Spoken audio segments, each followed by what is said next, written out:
Hey everyone, welcome back to another Roman Reacts. We are here tonight to watch a very interesting video. This one was a few months ago when the creator of the Dragon Ball series, Mr. Akira Toriyama, had unfortunately passed away. And this is from Endymion, and he's talking about like that there's these people, these writers who are dissing on Akira, who I just it's so despicable to me that there are people out there who just basically do not care who they insult or who they attack, especially when there are those who are so famous as Akira. And it's it's maddening to see that there's these people who are so thick in the head that they just can't seem to um, they just can't seem to get understand. There's people, creators who love the art and create this work, and well, you know what? Let's give this a watch, have a go, and see what it's all about, and then I'll share you guys my thoughts at the end. Okay, so let's just get on with it, shall we? All right, got that set, and it's all good. So yeah, Endymion here. Sweet Baby Rider spits on Dragon Ball creator Akira Toriyama's grave. Woke Kotaku implodes. So yeah, let's get this watch, and I'll show you my two cents on the whole matter, because I grew up with Dragon Ball and Dragon Ball Z. I remember clearly in those movies and shows, and I it was it's let's just continue. 3, 2, What's 1. up, everyone? It's Endymion, and we've now entered the predictable part of this culture war. What's up, everyone? It's Endymion, and we've now entered the predictable part of this culture war where all the mainstream media news outlets all unanimously release articles like an organized crime syndicate to attack the player base at large over Sweet Baby. So we'll talk about that, as well as how one of their employees decided to spit on the grave of the recently deceased Akira Toriyama. I just wanted to take a second here before I blast that person into oblivion and more, that Akira Toriyama's work has inspired the world over, and he was genuinely one of the greatest creative minds this world has ever seen. Whether it was his work on Dragon Ball or games like Chrono Trigger, which I still consider to be one of the best games ever made, or even other great long-lasting series like Dragon Quest, Akira Toriyama was the greatest. And while the world abroad mourns his passing, it genuinely makes me sick to my stomach to see none other than the person who started this Gamergate 2.0 nonsense to begin with, to think of all the times to virtue signal, now was the time to do so. That Sweet Baby employee, by the way, is Chris Kindred, the person who originally attempted to strong-arm Steam into banning the Curator tool, which essentially caused this entire massive firestorm of controversy to happen in the first place. Well, Toriyama passed away, and it made all of us sad because he was so influential in all of our lives. But of course, these woke lunatics have to use any available time they can to virtue signal to some degree. Here's what Kindred said. Toriyama gave us the best and worst black characters in anime in the same series. It took range to do that. Seriously? You really couldn't just say you respected the man's work and leave it at that, could you? You had to find a way to pander and take a moral high ground of your own design. And of course, the only time Kindred says this is once Toriyama has passed away. It really takes a special kind of parasite like this to say these sorts of things. It sickens me that someone who ruins everything they touch like Kindred and their cohorts even thinks they have the right to speak on Toriyama and his legacy. The man's work is responsible for the creation of pretty much every single thing in existence within pop culture today to some capacity. Toriyama, like Kentaro Miura, who passed away a few years back, are the kind of people who were integral to so many things that we love. We wouldn't have so much without men like this, and they deserve nothing but the highest levels of respect for what they've contributed to the world. Without Miura, for example, you wouldn't have dark fantasy, and stuff like Dark Souls and Elden Ring wouldn't exist without him, to name but a small fraction of what he inspired. Right? And if I were to cover everything Toriyama influenced, this video would be hours long. But let's just say that the man created Dragon Ball, and his art style and work would influence not only video games like Dragon Quest, which were done in his style and he oversaw the design of that series, but you name any shonen manga out there, it doesn't exist without Toriyama's work. Naruto, One Piece, My Hero, Bleach, One Punch Man, it keeps going. None of these exist without the creative mind of Akira Toriyama. And yet these disgusting woke activists, who already show us who they really are when they ruin and gaslight us by saying we're crazy when we expose them for their evils, have the audacity to speak on a legend and try to weasel in a little gotcha when he dies. Yeah, sure, Toriyama was great at what he did, but don't forget he gave us characters like Mr. Popo, and that character was racist. Except they don't realize that Mr. Popo has nothing to do with black people whatsoever. He's supposed to be a jinn, which is a form of a genie. His design is influenced by Islamic theology and Arabian mythological concepts. But of course, like always, these woke, insufferable morons take one look at a character like Mr. Popo, and all they see him for is his skin color. Proving time and again that this damaging and arguably awful ideological stance that these people take has always stemmed from a deep-rooted origin of racist tendencies. They never see characters for anything beyond surface-level qualities, and it's reflective in the work they create as well. Kindred, like the rest of their sweet baby goblin friends, have done nothing but ruin gaming with their every move. Anything they touch is ruined, yet they've been running gaslighting campaigns aplenty, attempting to save face and change the narrative around their company. I know there will be some who will say, oh, you're making too much content on this company. But to be frank, we need to expose them for everything that they are, and work to bury their influence and reduce their legacy to nothing but ashes in the wind. Firstly, Sweet Baby went ahead and already attempted to rewrite their own history to fit their ideology, since their website has been updated to conveniently mask their true intentions. Here's a screenshot of what their original biography, which says, founded in 2018, Sweet Baby Inc. is a narrative development and consultation studio based in Montreal and working around the globe. Canadian Our mission is to tell better, more empathetic stories while diversifying and enriching the video games industry. We aim to make games more engaging, more fun, more meaningful, and more inclusive for everyone. And here's what it says now. We begin with an all-hands review and discussion of the project material. Everyone at Sweet Baby sees your project and shares their thoughts, feelings, and ideas. We do this because it kicks the project off with a multitude of perspectives, beginning a conversation that ensures the work is richer and more resonant before it's even put to paper. We then create and complete narrative deliverables by keeping the player in mind. With a focus on user experience and emotional design, we aim to consult with honesty, transparency, and a conversational approach to help find the best direction for your project. Like the parasites they are, they attempt to sound more virtuous after being caught, and let's be clear that nothing they do enriches anything they touch. They are a scourge that would, if they were able to, ruin even the works of things like Toriyama's Dragon Ball series if they could get their filthy hands on it in the first place. Because nothing is sacred when these people are involved. They ruined Suicide Squad already. They were involved with Volition before they imploded after Saints Row's failure, and they even worked on nonsense like Alan Wake 2. Everything these people touch, it turns to garbage. Nothing is sacred in the eyes of hateful activists who believe they know better than the established franchises that they had no hand in making themselves. Of course, you're likely aware of that Kotaku article which gathered a ton of attention where they attempted to save Sweet Baby's public image. And they tried this by gaslighting thousands of people into believing that what they knew was true was but a lie all along. The article, in case you don't know, is titled Sweet Baby Inc. doesn't do what some gamers thinks it does. No one company is enforcing diversity into all of your favorite video games. From the get-go, they're lying because they absolutely are forcing diversity into everything. They literally said in their original biography before they changed it to change narratives, which said, our mission is to tell better, more empathetic stories while diversifying and enriching the video games industry. That's what happened to the orcs in D&D, where instead of making them as monsters and things like that, they were made into like some pseudo Mexican style orcs that they don't even resemble what orcs were supposed to be. So, little food for thought.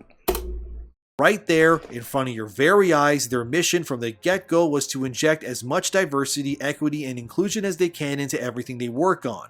But now, conveniently, they don't apparently do that according to Kotaku. Never mind the fact that the article suspiciously went live around the same time they changed their bio. A mere coincidence, they'll have you believe. It's not at all connected, except that the Sweet Baby Inc. team are intimately involved with and in bed with these same journalism websites. The Kotaku article again attempts to gaslight you and shift the goalpost, where they say, according to Sweet Baby's founder Kim Belair, that the assumption that team members at Sweet Baby Inc. or any marginalized person for that matter can only offer up content that is based on their identity is incredibly frustrating for the team and for marginalized industry members at large. People can't imagine that we might do anything else but diversity, equity, and inclusion, Belair says. They can't imagine that we're just talented writers, that we are talented narrative designers, and that people are hiring us because we tell good stories, because we collaborate well, and because we write video games.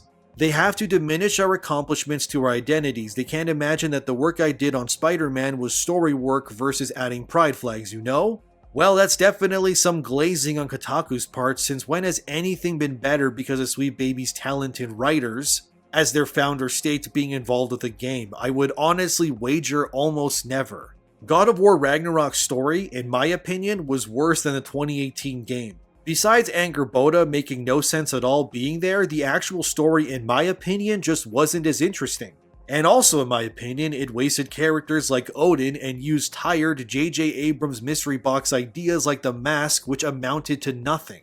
Frankly, I felt as if Ragnarok didn't capitalize enough on the Norse setting, and I would wager that God of War 2018 had no involvement with Sweet Baby, since obviously the company was founded in 2018 to begin with.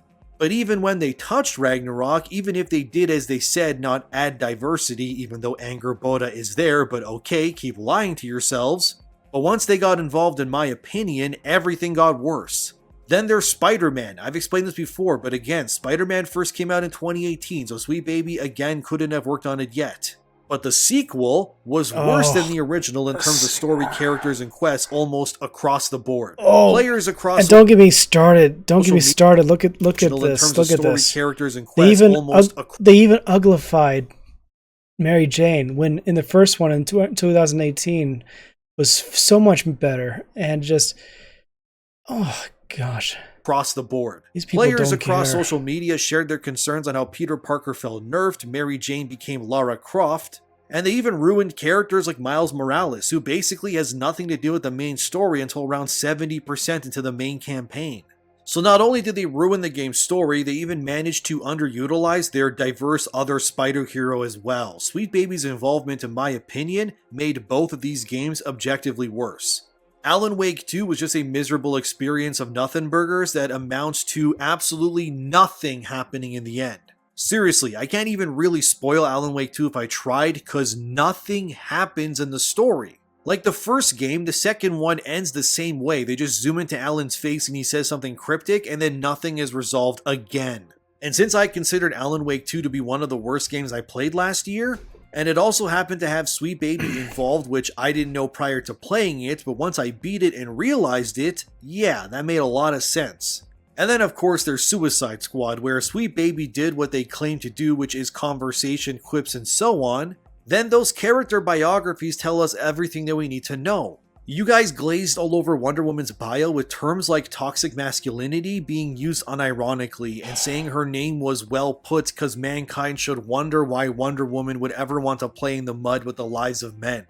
And when it came to Green Lantern or others, you guys wrote these stupid ass biographies that made them all seem like they're idiots.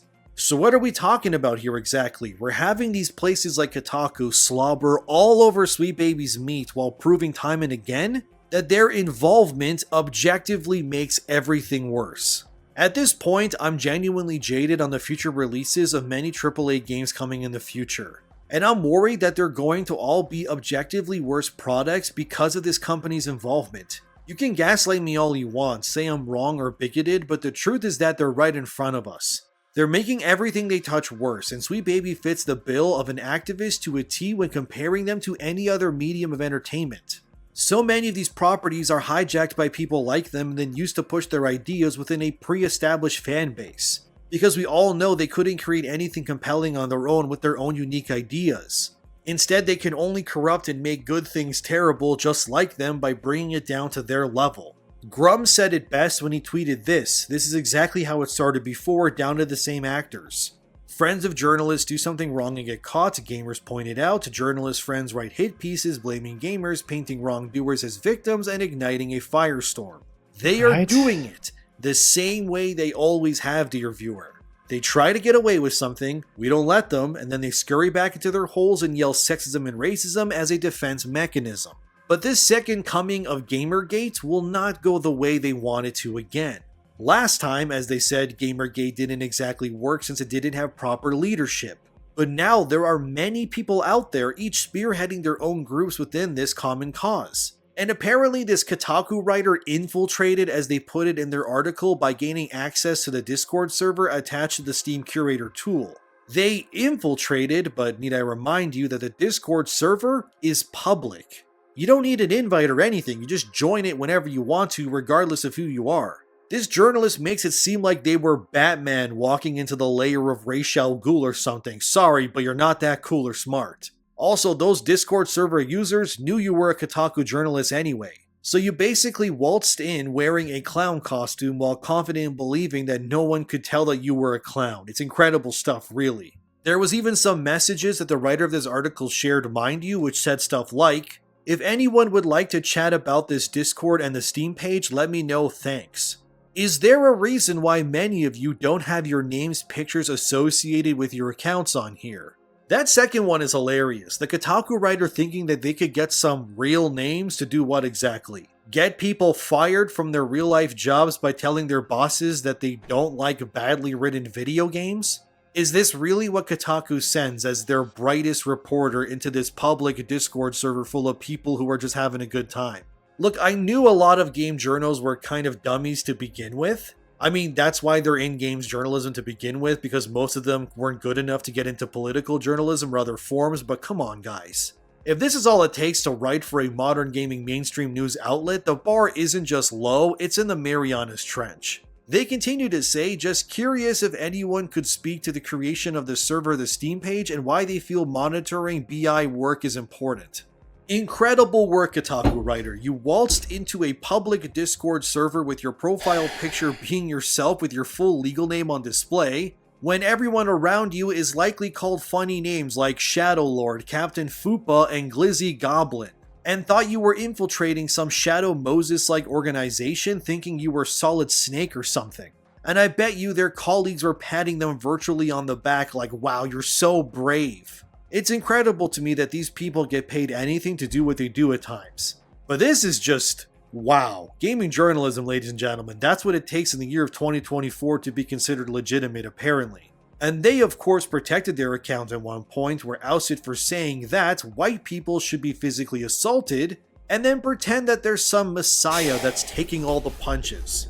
When the only way I can properly summarize everything going on with this Kotaku article is that one picture, where the character has pissed their pants and everyone's laughing at them and they're like, rent free. You thought you did something, Kotaku, but it doesn't matter what you guys do at this point. Your website is the internet's punching bag, and that's all it'll ever be. Kotaku will eventually go under no matter what anyways, and when it does, they'll act like they were some virtuous group of trailblazers. When in reality, they were like they always were seen as, a stain on the underwear of the gaming industry. And when they go under, I'm buying a cape that says RIP Kotaku on it. You can quote me on that, I promise I'll do it. Then of course, other websites have attempted to provide cover for the baby like Eurogamer. Like this article where they interviewed Mary Kenny, who is Associate Narrative Director at Insomniac. They worked on Spider-Man 2 and will be working on Wolverine 2, unfortunately. Anyway, this person said that in defense of the baby, that nothing they do gets into a game unless the devs themselves sign off and allow it to be in the game. They said via Eurogamer, they consult, they do research, pitch ideas, give feedback, and maybe even write scripts. But none of that gets into the game unless the core dev team agrees with it. I'm going to keep saying that because it's key. Sweet Baby is not, nor is any consulting group coming into Rec Games. They're helping smooth out plots and deepen characters. They ease the burden on the core narrative team. They're additive in every way. Okay, so this Mary person's own words, Sweet Baby is not entirely responsible for the terrible story and characterization of Spider-Man 2. But their input, which clearly made the game worse because fans across the board have complained it was not as good as the first game, were implemented anyway after Insomniac's devs signed off and included it within the game. So in Spider-Man's case anyway, the story was bad not only because of Sweet Baby, but because some of the devs at Insomniac, like this Mary Kenny, signed off on allowing their influence to take hold. Also, need I remind you that all of these people know and follow each other and believe the same things. One user on that Kotaku article said this: does this article mention anything about the Sweet Baby Inc. CEO being a full-blown racist, because I have a feeling this article doesn't mention it. To which the Kotaku article writer said, "Hi, you can't be racist against white people, thanks for tuning in." That obviously started up another firestorm, proving yet again that these people are not only racist, but they believe being racist towards white people is totally fine. The self-hatred is on full display since this writer is very clearly not black or anything like that, but it gets more interesting. Remember that Insomniac narrative director person? Well, Manga Lawyer over on Twitter compiled some of the stuff they said, so let's read that now too. Some of you don't seem to understand how narrative consulting on games works, but don't worry, I do. Yes, this is about Sweet Baby because I've worked with that team and they're one of the finest in the biz, so they sympathize with SPI, okay, and here's a slam dunk. You can't be racist to white idiots like yourself, but you can't be racist to white non-idiots either. You can't be racist to whites, period. This tweet was sent by another dev, but it was liked by Mary Kenny as well, so we have another person who again has self-hatred and agrees with Sweet Baby. And I think this defense of Sweet Baby all but confirms that this future Wolverine game will absolutely have Sweet Baby Inc. involved. There's not a single doubt in my mind about that. You can quote me on that too, I'd be shocked if they weren't. But as you can see, we're dealing with individuals who are openly racist against others, are gaslighting you into believing that anything you thought was happening isn't because they told you it's not. And we have the person who started this all openly shitting on Akira Toriyama's grave, and attempting to use his death as a platform in order to virtue signal. These are the people in charge of the stories and characters of many of the video games you may want to play in the future. But I do just want to add that always remember that these websites and these journalists are all painting the picture that users out of nowhere decided to dogpile Sweet Baby like this. Never forget that this level of backlash would have not existed had Chris Kindred not attempted to strong-arm Steam into banning the Steam Curator tool in the first place. They will spin any narrative they can to fit their agenda and will conveniently ignore any and all mention of how this is their fault to begin with. Even though they know this, they will never fully admit it, and that just proves how disingenuous this all is. I also find it very interesting how in all of these articles you'll see Kim Belair, the co-founder of Sweet Baby, alongside other employees, saying they don't usually come into contact with these projects during their inception. That they apparently have no input on how things begin, but instead look over content provided to ensure it's culturally sensitive enough later on. Very interesting, well, except they're lying again. Because in their new bio they put on their website that they wrote themselves, mind you, they tell on themselves where they say this: "We do this because it kicks the project off with a multitude of perspectives, beginning a conversation that ensures the work is richer and more resonant before it's even put to paper." And that's why it sucks. That last part, even put to paper, so you say you are not involved with these games and their diversity nonsense from the inception. Yet you market and promote yourself as saying, actually, we do help from the inception of gaming and we can help you build whatever it is you're doing before it even begins, so you can start from the get-go with your culturally enriched nonsense right away. So which one is it exactly? They're talking, again, out of both sides, and nothing these people say is genuine whatsoever. First, players attack when Sweet Baby actually did first, then they don't work on games from inception, except now they admit that they do but conveniently ignore that. And they don't push diversity with their influence, except their previous bio before the backlash said exactly that. You're being swindled by friends, they're lying to you and hoping that you're too stupid to connect the dots. These people are evil, and they want nothing more than to ruin video games for as long as they can. And these things will not stop unless we stand and keep pushing back. So, I thank you for watching, subscribe, like, and share the video, and thanks to my patrons as always. Have a wonderful day, I'll see you in the next one, and rest in peace to Akira Toriyama, your legacy will never be forgotten.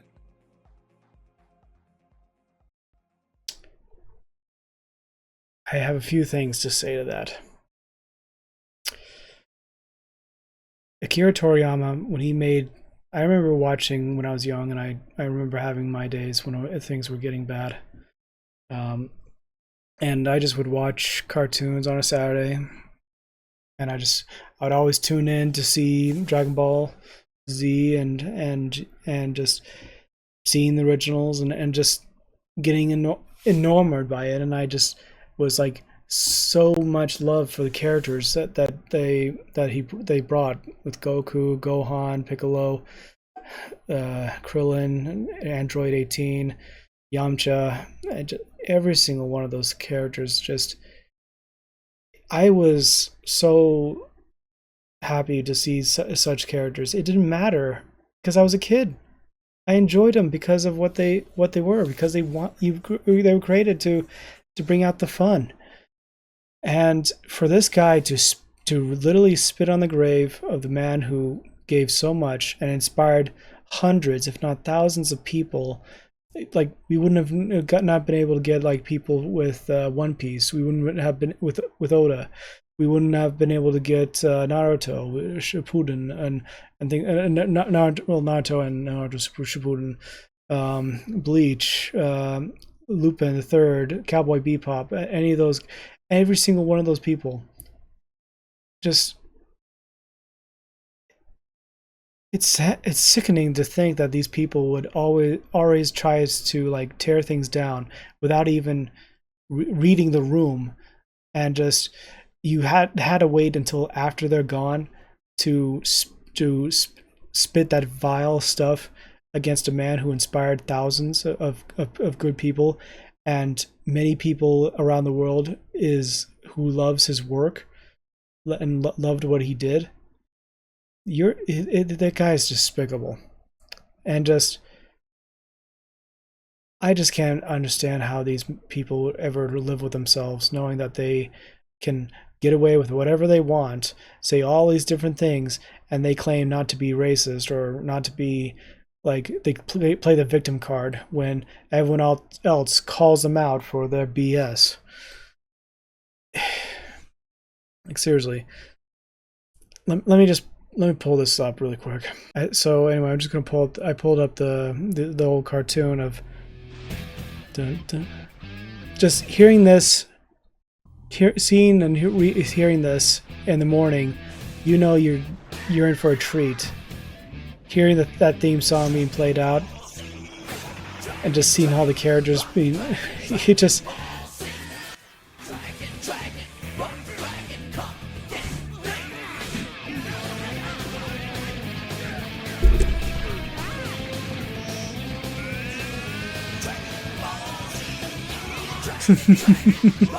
Oh, you just can't help but love this.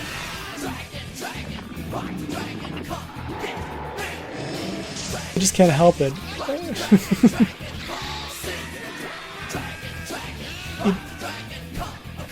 I feel happy when I'm like watching this, knowing how awesome it is.